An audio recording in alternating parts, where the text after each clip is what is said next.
Fate Likes to Play by Sierra Steinbrecher. Chapter 32. Taming Blue Eyes. Hiccup somersaulted through a patch of charred bushes and tried to hide behind a large rock.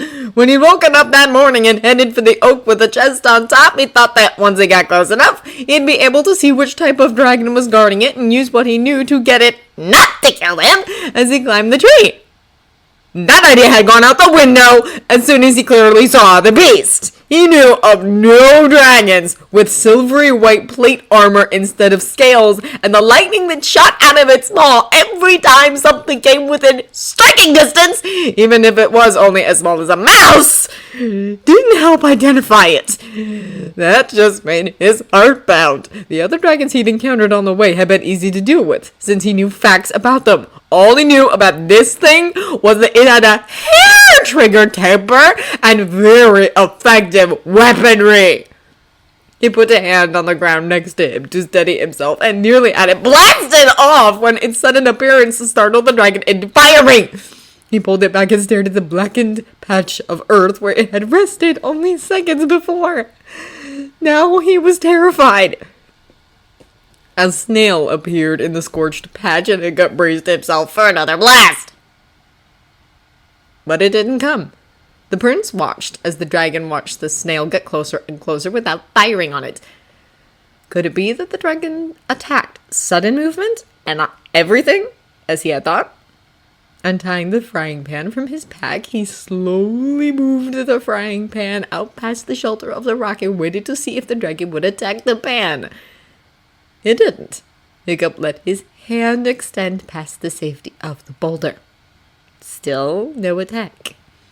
Shaking, he let the rest of his arm into the dragon's field of vision and hoped to high heaven he didn't end up with another missing limb. Still the dragon did not attack. He took a shaky breath and let his shoulder and some of his torso into the danger zone, listening with dread for the crackle of a white lightning attack. But it didn't come.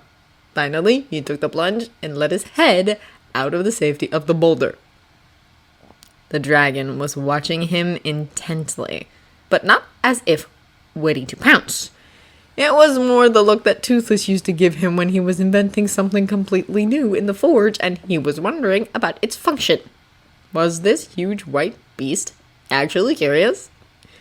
Still moving slowly, Hiccup stepped out from behind the rock and gave the dragon a good look. Once you got over how frightening it was, the animal was actually quite beautiful.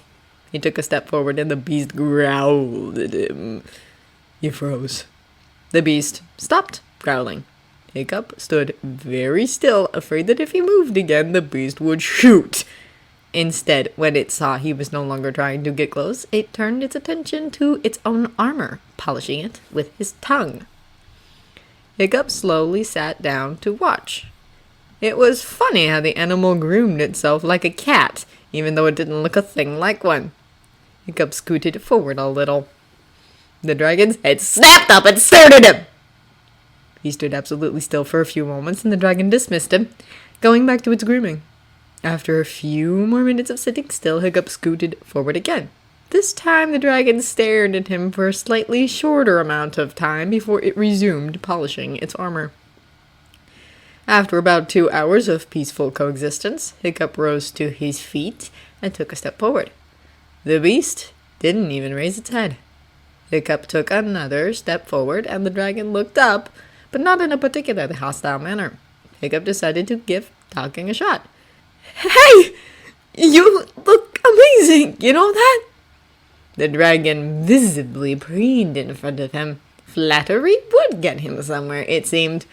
Making sure the dragon was watching him, Hiccup brought up a hand and held it out to the dragon. "Maybe I could help polish that armor of yours?" The beast stretched out its neck armor in response, and Hiccup tentatively laid a hand on it. When the dragon didn't move, he started rubbing the area and bringing it to a gleaming finish. This would work. As Hiccup polished, he got a better look at the dragon as a whole. The neck was long and elegant, and the head built along strong curves. The wings and body were not so beautiful, but powerful looking. He was almost finished with the neck when he saw the shackle on the dragon's back leg. He needed to get a closer look at that. Still polishing, the prince made his way down the dragon's body until he was right beside the chained leg.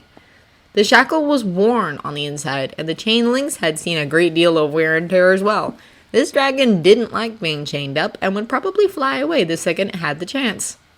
And Toothcup planned to give it just that. The white dragon watched with some interest as the brown and green thing that helped it polish itself walked back to where it had first appeared with a strange object that looked nothing like a weapon. Perhaps it was a better way to make the armor gleam. So the dragon ignored the boy as he aimed the head of the hammer and hit the lock of the shackle dead on. He looked up to see if the dragon was still watching. Terrified Green met with very angry and slightly pained Blue. Lord help him.